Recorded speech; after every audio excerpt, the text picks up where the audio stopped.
क्या बात है कुंवर प्रताप? गुरुवर, न जाने क्यों हम अपने परिवार को लेकर तनाव अनुभव कर रहे हैं। इतने महीने हो गए, हमें कोई समाचार नहीं मिला वहां का। अंतिम समाचार भी जो मिला था उसमें हमारे दासीराज की युद्ध में गंभीर रूप से घायल होने की सूचना थी।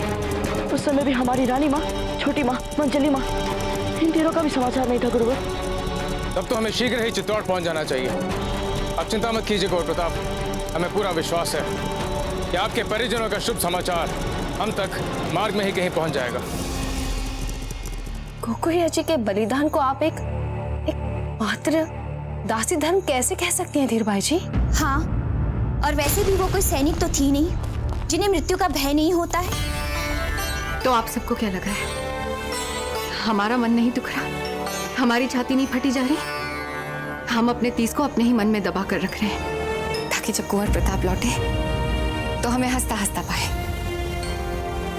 युद्ध में विजयी होकर चित्तौड़ लौटे तो अपनी रोती बिसुरती माएं ना देखे। भव्य स्वागत करना चाहते हैं हम कुंवर प्रताप का। आंखें तरस गई हमारी।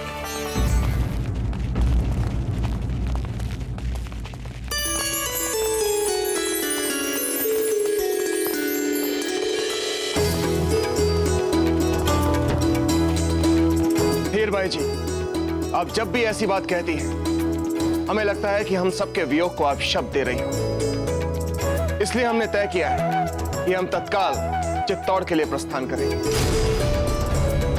ताकि कुंवर प्रताप जब वापस लौटे तो हम उनके स्वागत के लिए वहां पर उपस्थित हों।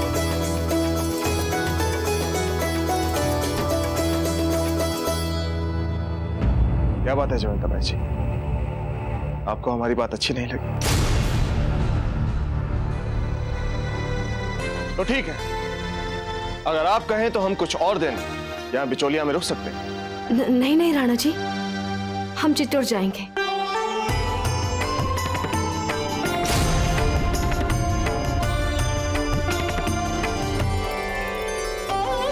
लगता है बिजोलिया में जो कुछ भी हुआ उसके बारे में राणा जी अभी तक कुछ नहीं जानते। बस अब हमें ये देखना है कि आगे भी ऐसा ही हो।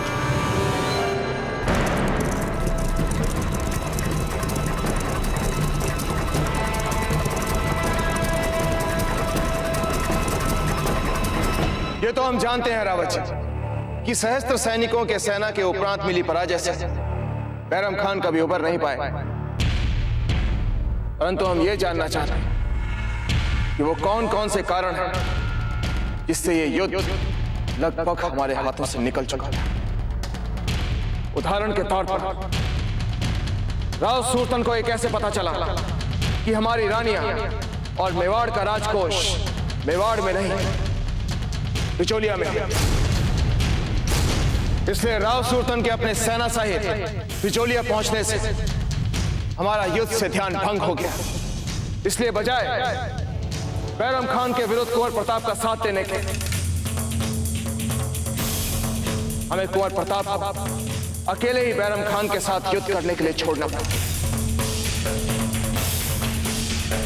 वैसे एक बात कहें रावत जी, कुंवर प्रताप के स्थान पर अगर कोई भी होता, चाहे हम ही क्यों ना होते, आज हम सब कुछ खो चुके होते। समूचे राज्य की रक्षा का भार कभी एक व्यक्ति पर नहीं आना चाहिए। राणा जी, हम स्वीकार करते हैं कि इस बार युद्ध के समय जो स्थितियां बनी, ऐसी परिस्थितियां भविष्य में पुनः कभी नहीं बननी चाहिए। रावत जी, हम चाहते हैं कि आप इस पूरे युद्ध की समीक्षा करवाइए, पता लगवाइए कि कहां कहां कमी रह गई, हमारी व्यवस्था में और हमारे सुरक्षा कवच में कहां कहां छिद्र थे। पूरा आंकलन होना चाहिए इन सब बातों का रावत जी। राणा जी, हमने पहले ही जांच समिति का गठन कर दिया और ये जांच समिति अतिशीघ्र इस युद्ध के संदर्भ में अपनी समीक्षा हमें बता देगी।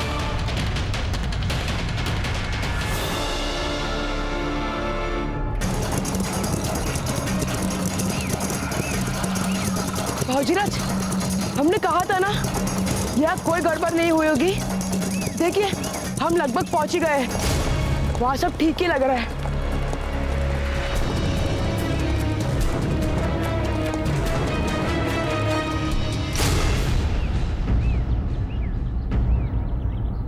दुर्ग के बाहर इतना सन्नाटा क्यों है?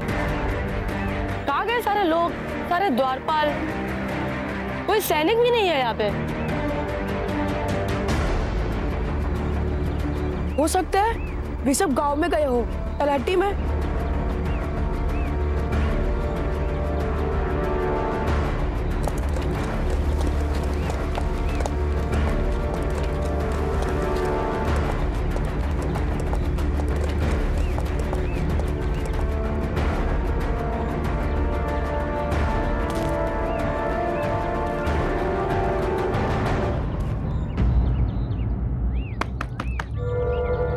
कोई है?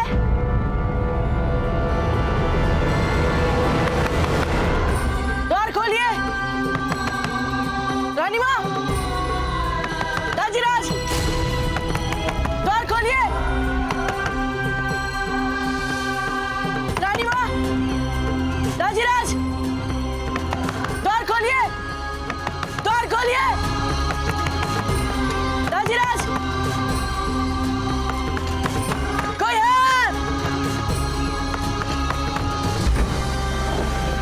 प्रताप की जय।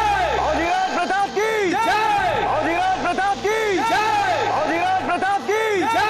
अधिराज प्रताप की जय। अधिराज प्रताप की जय। अधिराज प्रताप की जय। अधिराज प्रताप की जय। कुंवर प्रताप की जय। कुंवर प्रताप की जय। कुंवर प्रताप की जय। रुक जाइए। प्रताप की जय। ये क्षण मात्र कुंवर प्रताप और उनके परिजनों का है। प्रताप की जय। कुंवर प्रताप की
अरे अब बस भी करिए बेना, इतनी देर तक खीर ही पकाती रहेंगी क्या?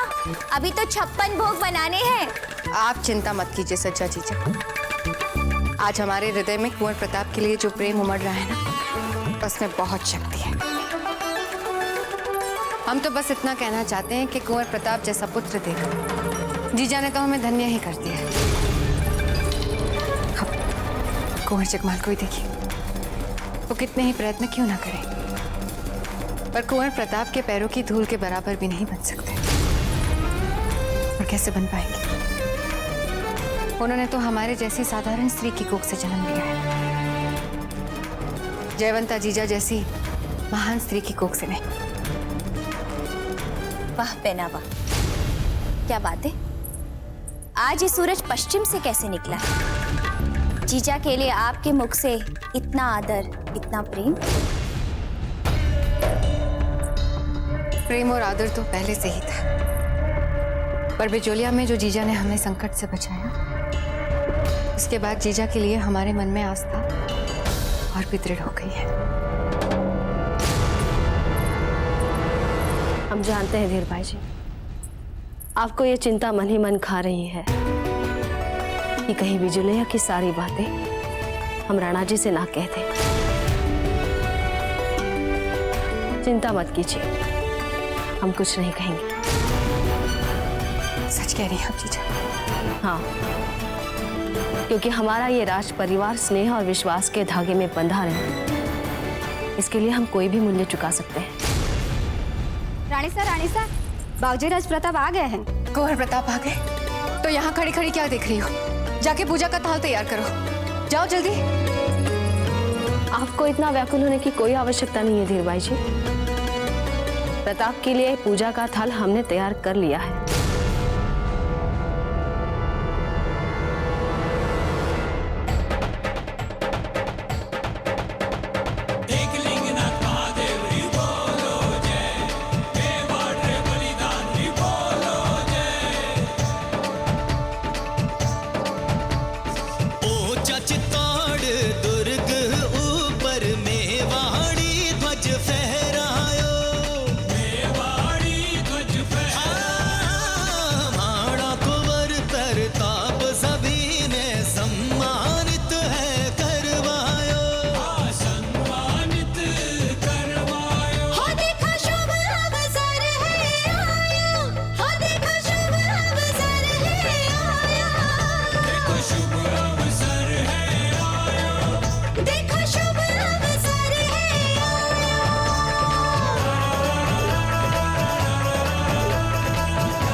वीरोरी पीढ़ी से कुंवर सा एक पग आगे नाम बढ़ायो। अवतारी परिवार रहे खुश, लगे ना नजर कालूटी को लगायो। वीरानी पीढ़ी से कुंवर सा एक पग आगे नाम बढ़ायो। पग आगे नाम बढ़ायो। प्रजा कहे सौभाग्य है माणो, सुख दुख में थाणो साथ है पायो। सुख दुख में थाणो साथ है पायो। हो देखो शुभ अवसर है आयो, हो देखो शुभ अवसर है आयो। देखो शुभ अवसर है आयो। देखो शुभ अवसर है आयो।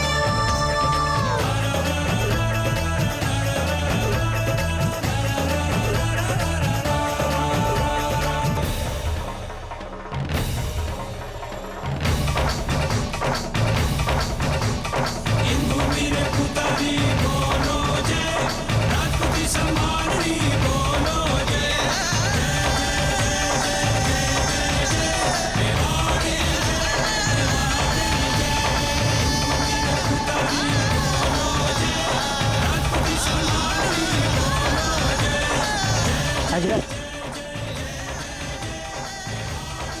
कुंवर प्रताप हम रावत जी से मिलने मंत्रणा कक्ष में जा रहे हैं। कोई चिंता वाली बात है दाजीराज?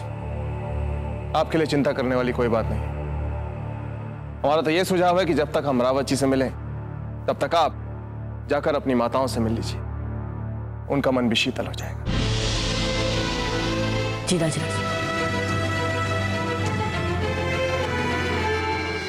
प्रताप की जय। अधिराज प्रताप की जय। अधिराज प्रताप की जय। अधिराज प्रताप की जय। अधिराज प्रताप की जय। अधिराज प्रताप की जय। अधिराज प्रताप की जय। अधिराज प्रताप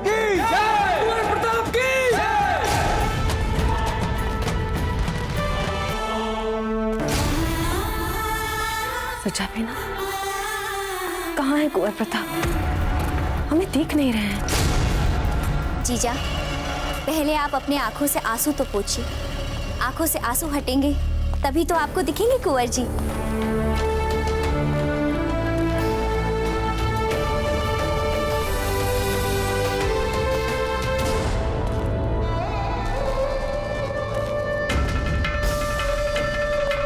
ठीक कहा आपने सच्चा बेटा, किंतु इस शुभ अवसर पर हम माँ बेटे के बीच ही आंसू क्यों आ रहे हैं? अधिराज प्रताप की जय! अधिराज प्रताप की जय! अधिराज प्रताप की जय! अधिराज प्रताप की जय! अधिराज प्रताप की जय! अधिराज प्रताप की जय! कुंवर प्रताप की जय!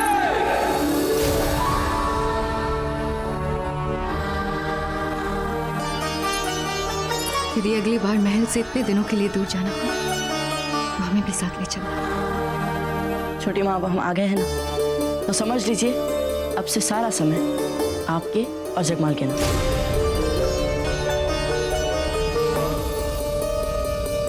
सूख के कांटा बन गए हैं आप। इसके लिए तो आपको हर दिन हमारे लिए खीर बनानी पड़ेगी। आपने इस बार युद्ध भूमि में कैसे शौर्य दिखाए, कैसे नए नए मानदंड बनाए, हमें बताएंगे नहीं? क्या हुआ, कैसे हुआ, बताइए ना अपनी छोटी माँ को। छोटी माँ, यदि आप बुरा ना माने तो इस समय हमारे मन में एक ही इच्छा है कि हम अपनी आंखों से जी भर के अपनी रानी माँ को देख लें।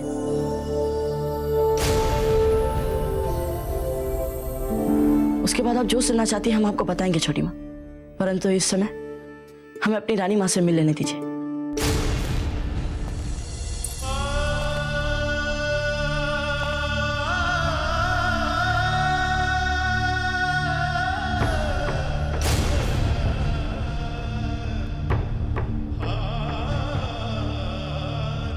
रानी माँ, आप हर पल हमारे साथ थी, हर पग पे। यदि आप हमारे साथ ना होती तो हम कुछ नहीं कर पाते। ऐसा मत कहिए प्रताप, माँ का आशीर्वाद पुत्र के साथ सदैव रहता है। हमें तो लगता है बहना, कुंवर प्रताप की बाती जयवंता जीजा भी उतनी ही महान है। आपको नहीं लगता तीरबाई जी?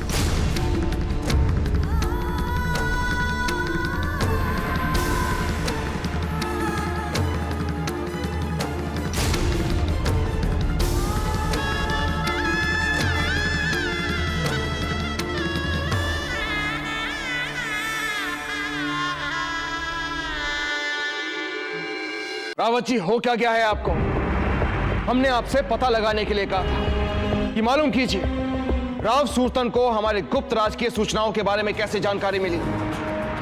आप कह रहे हैं कि आपने इस दिशा में काम भी किया, जांच भी की और उस दोषी का नाम भी आपको पता है, किंतु आप उस दोषी का नाम हमें नहीं बता सकते।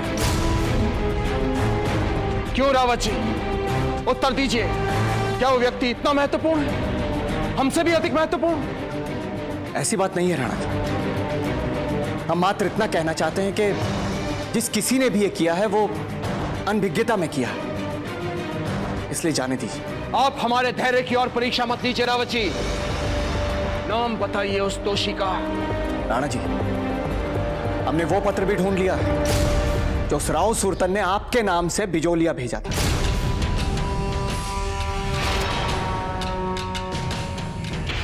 रावत जी, राव सूरतन हमारा प्रतिहारी बनकर हमारे खेमे में रुका हुआ था, इसलिए हमारी राजमुद्रा का अगर उसने प्रयोग किया है तो इसमें कोई आश्चर्य वाली बात नहीं है।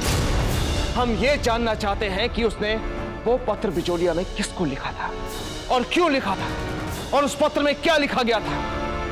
राणा जी, हमें एक पत्र मिला है जो बिजोलिया के महलों से भेजा गया है।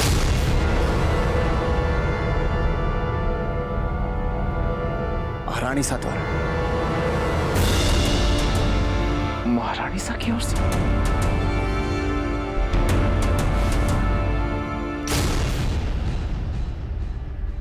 परंतु हमने जयवंता बाई जी को स्पष्ट निर्देश दिए थे कि युद्ध काल में कोई भी किसी के साथ सुरक्षा के लिए पत्र व्यवहार नहीं करेगा।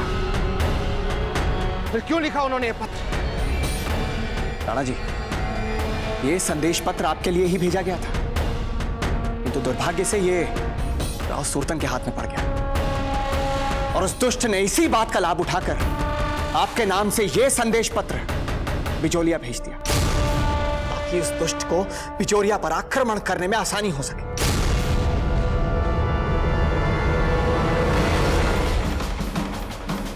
रावत जी, हमें राव सुरतन का वो पत्र दिखाइए। ये लीजिए राणा जी।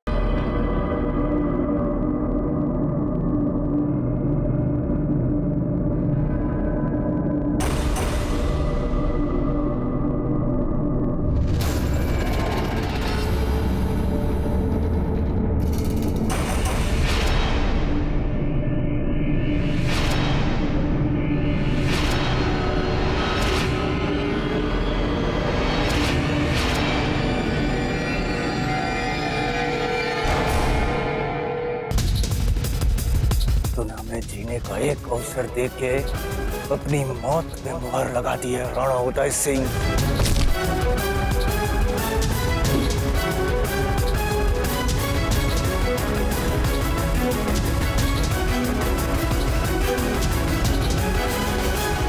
आज ये राव सुल्तान खुले आसमान के नीचे ये प्रतिज्ञा लेता है कि जिस तरह तूने हमें मिट्टी में मिलाया था, ठीक उसी तरह हम तुझे और तेरे चित्तौड़ को मिट्टी में मिलाएंगे राणा उदय सिंह।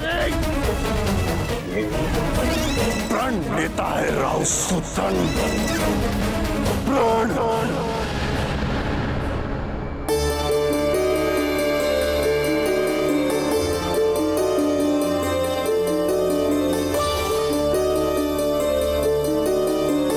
हे एकलिंग जी, इतना सब कुछ भला कैसे खाएंगे हम ये सब? आप सब तो जानती है ना कि हम 3 महीने से अपने राजमहल से दूर बिलों के साथ जंगल में थे। हमारा इतने में तो इतना स्वादिष्ट स्वादिष्ट खाना खाने का भी अभ्यास छूट गया है। एक कोर खाया नहीं कि आपके नखरे आरंभ। इस सारा भोजन आपको समाप्त करना पड़ेगा। हमने इतने श्रम से 56 भोग बनाए हैं आपके लिए। अच्छा, सारा श्रम आपने किया है, तो हम और जीजा वहाँ पाकशाला में बैठे बैठे क्या कर रहे थे फिर? अच्छा, इसके लिए भी हम एक मध्य मार्ग खोजते हैं। हाँ, आप सब एक एक करके हमें अपने बनाए सबसे प्रिय व्यंजन को अपने हाथों से खिलाएं। इससे हमारा पेट, मन और आत्मा तीनों संतुष्ट हो जाएगी। हाँ, ये बड़ी अच्छी युक्ति सोची आपने कुंवर प्रताप। जीजा, खिलाइए ना।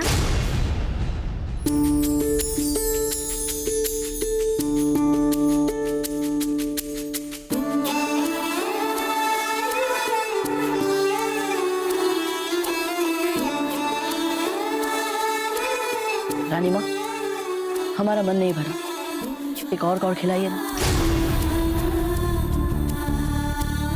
कुंवर प्रताप, आपको अभी आपकी दूसरी माओ के हाथों से भी खाना है ना?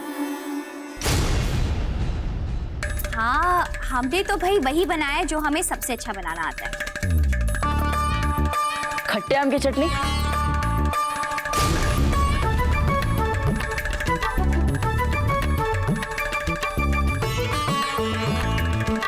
मंजली माँ, आपके हाथों की बनाई चटनी तो सदा की भांति खट्टी और स्वादिष्ट और चटपटी है।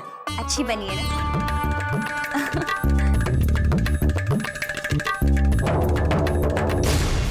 छोटी माँ, आपने खीर बनाई है ना, खिलाइए। पहले आप अपना सारा भोजन समाप्त कर लीजिए, फिर खिलाइए। नहीं छोटी माँ, नहीं। आपके स्नेह में डूबी खीर के लिए हम इतनी प्रतीक्षा तो नहीं कर पाएंगे। आपको हमें पहले ही खिलानी पड़ेगी।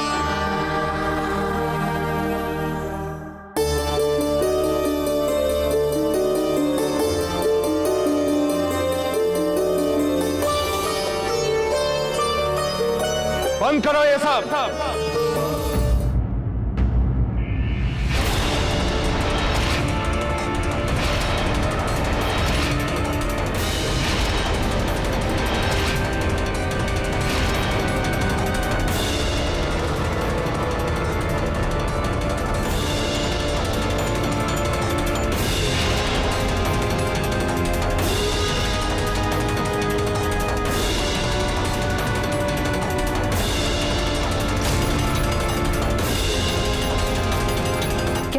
जी आप सब लोग और मेवाड़ का राजकोष मेवाड़ में नहीं, वहां बिचौलिया में है। इसका पता राव सुरतन को कैसे चला?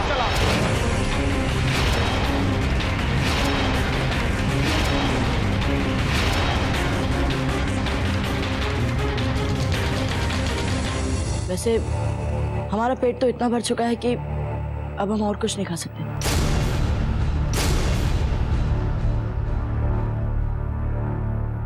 रुक जाइए कुंवर प्रताप,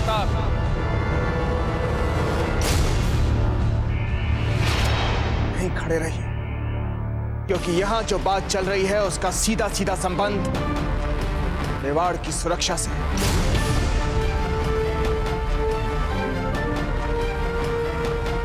बोलिए जयवंताबाई जी, हमने आपसे प्रश्न पूछा है, हमें उसका स्पष्ट उत्तर दीजिए।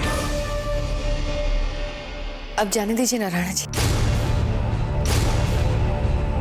महत्वपूर्ण और अच्छी बात तो यह है कि हम सब अब सकुशल हैं। स्वयं एकलिंग जी ने हमारी संकट से रक्षा कर दी। धीर भाई जी, हम आपसे बात नहीं कर रहे, हम जयवंताबाई जी से बात कर रहे हैं। बोलिए जयवंताबाई जी।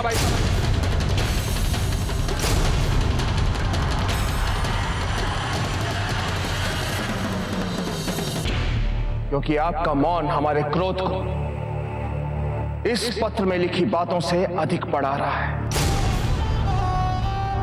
युद्ध में जाने से पहले हमने आपको सभी रानियों और मेवाड़ के राजकोष का उत्तरदायित्व सौंपा था। जब तक मेवाड़ का बूंदी और मुगलों के साथ तनाव समाप्त नहीं हो जाता, हमारी सभी रानियां आपके साथ बिचौलिया में ही रहेंगी। हमारा निवेदन है कि इस संकट काल में आप सब जितना हो सके छिपकर ऐसे रहें कि किसी को आपके वहां होने का आभास ना हो। भरोसा किया था हमने। बताइए कैसे हुई इतनी बड़ी चूक? उत्तर दीजिए जयवंताबाई जी हमें।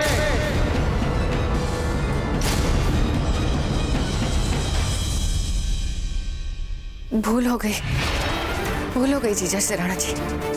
ऐसी मानवीय भूल तो किसी से भी हो सकती है ना। जीजा ने पूरा प्रयास किया हमें बचाने का, अब क्षमा कर दीजिए हमें। अच्छा, तो आपको पूर्ण विश्वास है ये सारी भूल जयवंताबाई जी की? हाँ। बेना धीर भाई जी, आपका मामला सचमुच अविश्वसनीय है। सच्चा बहन चुप हो जाए।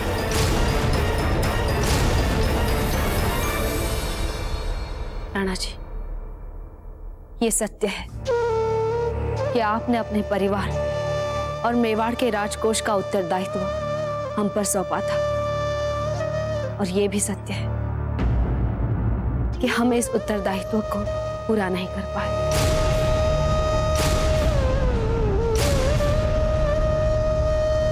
हमसे चूक हो गई राणा जी। अब जो भी दंड देना चाहे दे दीजिए। जयवंताबाई जी, सच को छिपाने की चेष्टा मत कीजिए, क्योंकि सच कभी नहीं छिपता।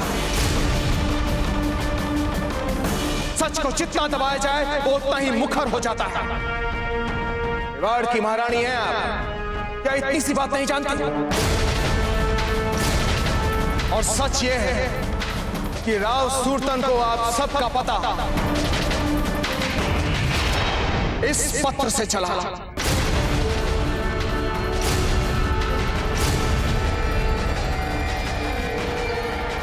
ये पत्र जिसको लिखकर भेजा धीर बाई जी ने,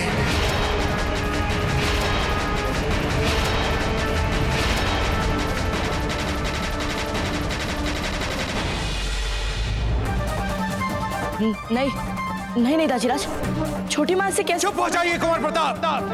आपको मात्र यहाँ इस कार्रवाई को देखने के लिए रोका गया है, इसमें भाग लेने के लिए नहीं। इसलिए चुपचाप वहीं पर खड़े रहिए।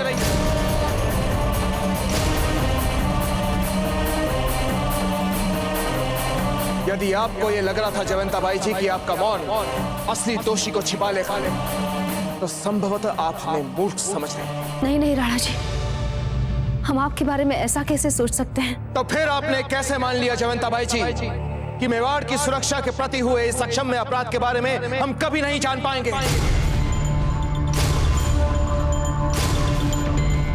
आपको क्या लगता था कि जब ये पत्र हमारे हाथ लग चुका है तो उसके बाद भी हमें कोई संदेह या संशय बच जाएगा?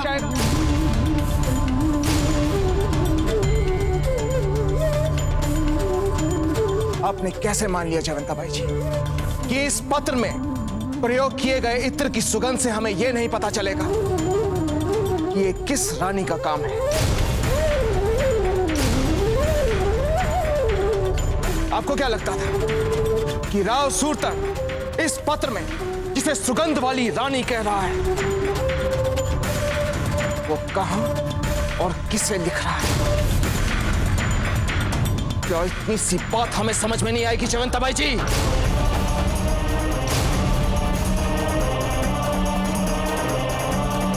हमें क्षमा कर दीजिए राणा जी, हमें क्षमा कर दीजिए। अच्छा, तो क्षमा करते हैं आपको। अभी कुछ पल पहले आप जयवंता बाई जी के लिए क्षमा मांग रही थी, अब क्या हो गया आपको? जिस क्षण हम इस कक्ष में आए थे हमने आपसे यही अपेक्षा की थी धीर बाई जी कि बिना हमारे कुछ कहे आप सब कुछ स्वीकार कर लेंगे। उल्टा आप बड़ी चालाकी से अपने सारे दोष जयवंता बाई जी पर मढ़ने लगे, जो मौन रखकर आपके दोषों को छिपाने का प्रयास कर रही थी, आपको बचाने का प्रयास कर रही थी।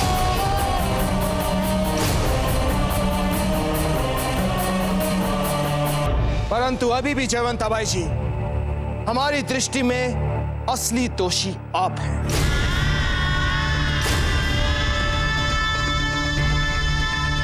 हमने आप पर विश्वास किया, आपको सारे अधिकार दिए, इतना बड़ा उत्तरदायित्व सौंपा, इसलिए बिचौलिया के महल से अगर कोई भी पत्र बाहर आया तो उसका सारा उत्तरदायित्व आपका है जयवंता बाई जी, केवल आपका।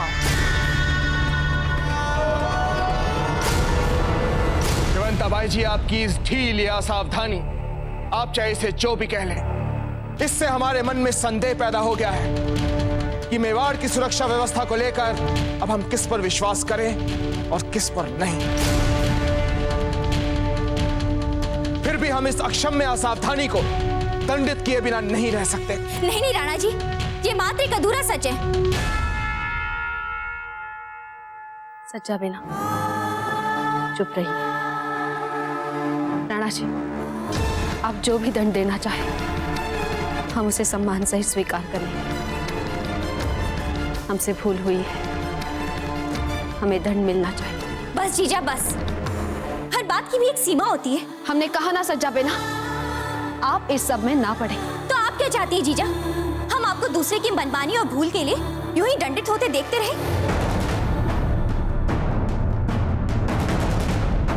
नहीं जीजा, हमसे ऐसा नहीं हो। एक क्षण सज्जा बाई जी, एक क्षण।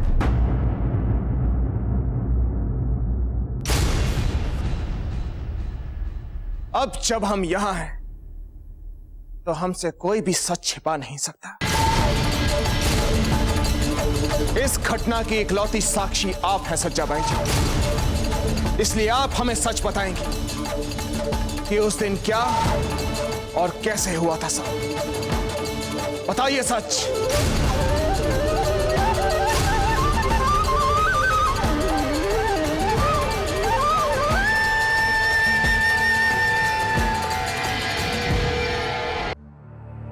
हमें क्षमा कर दीजिए जीजा, हम जानते हैं हम सबकी रक्षा को आपने अपना पहला धर्म माना है, पर हमारा धर्म भी यही कहता है कि हम किसी निरपराध को दंडित होते ना देखें और चुप ना रहें। सच्चा बाई जी, हमारे पास व्यर्थ गंवाने को समय नहीं है। बताइए सच क्या है?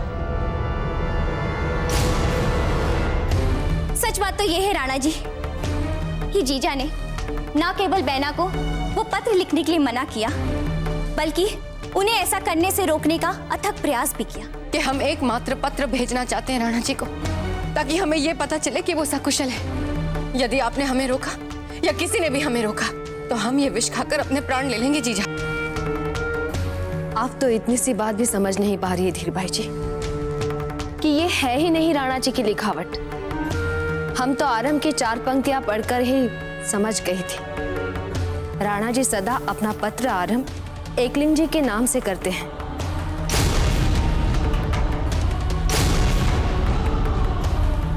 और जब इसी पत्र के कारण राव सुरतन बिचौलिया के राजद्वार तक पहुंचे और उन्होंने बैना धीर भाई की मांग कर दी। सुगंध वाली रानी, आपके लिए हमने मोह माया सबका त्याग कर दिया है। बस हमारे इस खंजर का भी त्याग कर दिया। एक बार दरस भर दिखा दीजिए, हमें और कुछ नहीं चाहिए। तब जीजा इनके मान मर्यादा को बचाने के लिए स्वयं सर बलिदान देने के लिए तैयार भी हो। क्या?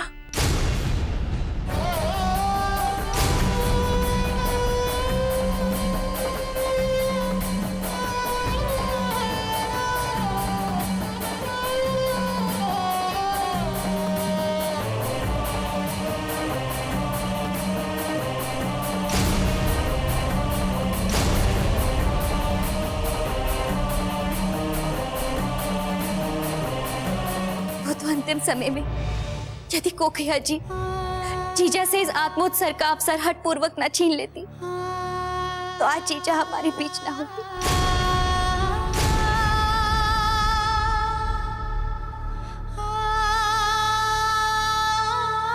राणा जी, हम सब समझाते हैं आपको।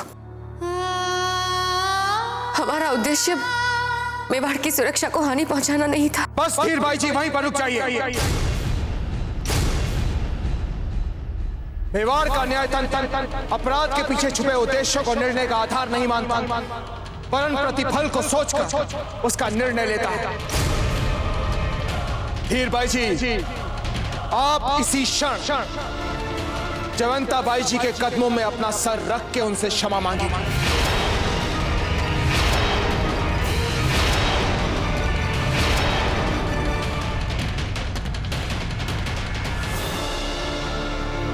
आपने सुना हमने आपसे क्या कहा धीर भाई जी? जाने दीजिए ना राणा जी, क्षमा कर दीजिए। हम आपसे बात नहीं कर रहे जयवंता बाई जी। आप शांत वहीं पर खड़ी रहिए।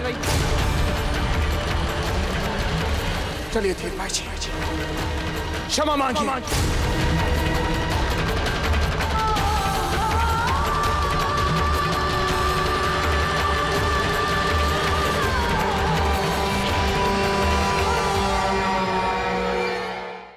चलिए धीर भाई जी, क्षमा मांगिए।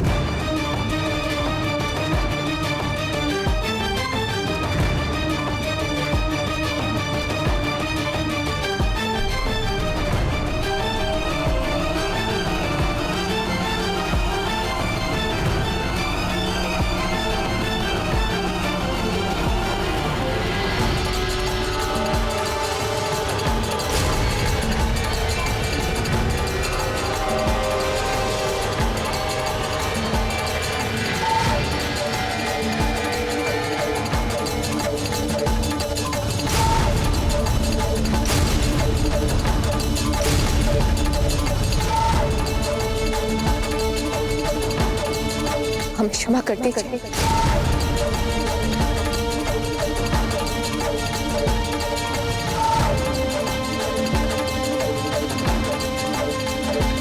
जीजा, यदि आप जो कह रही हैं वो सही है तो आपके चरण हमारा शीश, पर यदि हम जो कह रहे हैं वो सही है तो आपको भी वैसा ही करना पड़ेगा।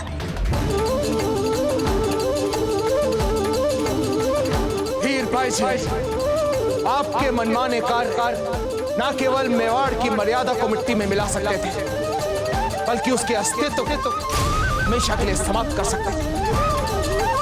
इसलिए हम आपके इस अक्षम्य अपराध के लिए आपको मेवाड़ की न्याय व्यवस्था का सर्वोच्च दंड घोषित करते हैं।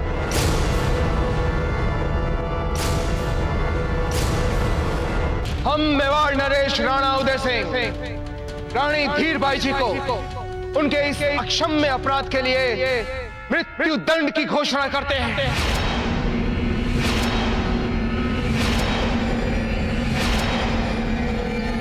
मृत्यु दंड।